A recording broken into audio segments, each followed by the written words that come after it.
What up, my Odies? It's Dyggz, your oatmeal eating, rapping guru, and this is the show Doin Me, the YouTube series that help you, the independent artist, make music with your money. It helps you make money. Make money with your music. No matter when I'm losing, it's no confusing about the route I'm choosing, and the only way I'm moving, doing me. It's just me I'm doing. Today, we're talking about how to collaborate with other artists. Whether you're the featured artist or whether you have a feature with you, whether they're bigger or smaller, these ideas that I'm giving you will be helpful tips to help you get the best out of the project when you collaborate with other artists. You want to make sure that if you are making music with another artist, that you guys are compatible.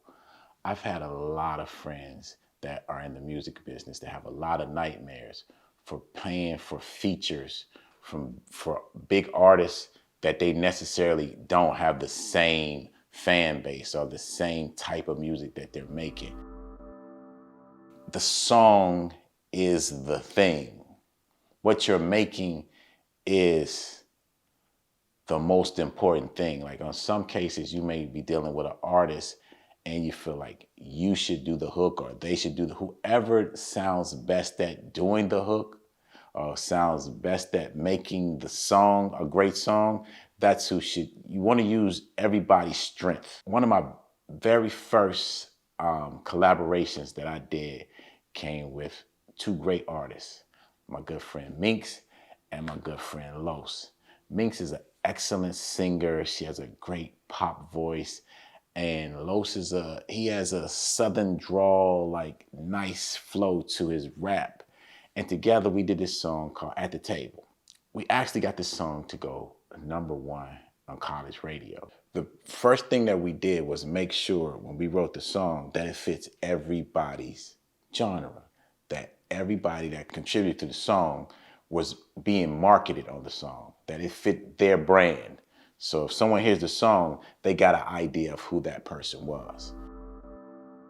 We all mapped it out to make sure we were all getting enough exposure where no one felt like they were getting overshadowed. And that's important when you're working with artists.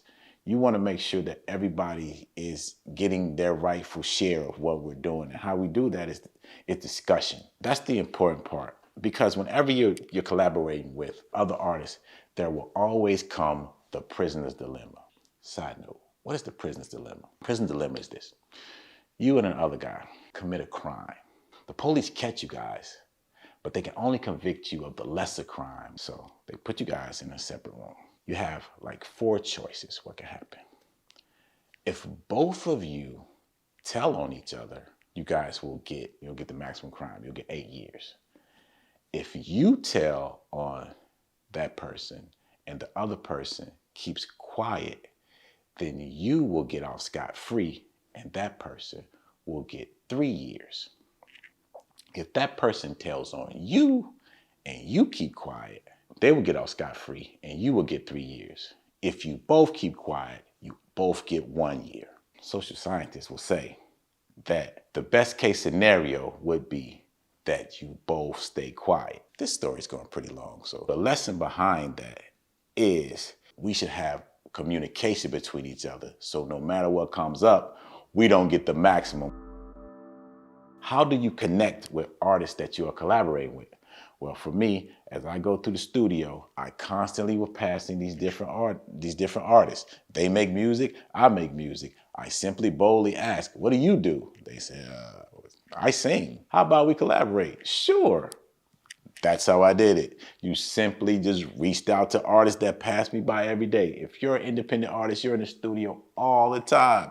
You see artists, don't be afraid to go up to them and connect with them. Talk about feature. And what I talked about feature with different artists, it was how can I help you and you help me at the same time. The pandemic has changed some of the ways that we do it. A lot of times we aren't in the studio together. I think that's the best way to do it because of the vibe, you get to get the feel of everybody. Everybody's in there at the same time. But you can get a good song if you're sending it off to somebody else. The person doesn't have to be in the studio. If they they make music and you make music, you can send a song out to them. If it fit their vibe and it fit your vibe, you send a song out to them, you send stems to them, they send it back to you, and you can mix up a great song.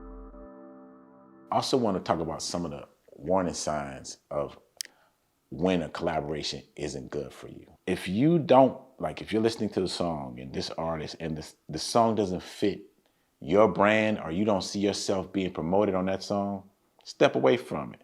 You can simply say and I've had this happen before where I've said it to an artist has said to me, this doesn't seem like something that fits inside of my brand of what I'm doing. If it doesn't fit your brand, make sure that you're letting the other artists know before you go out and do something that affects your career. And I've seen that happen to artists where they've done things that didn't necessarily promote them, and then people expect that from you. So make sure that the song fits inside of what you're doing.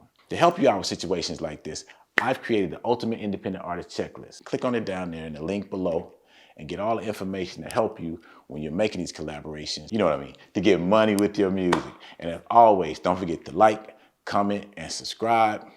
And I'll see you next time, Odies.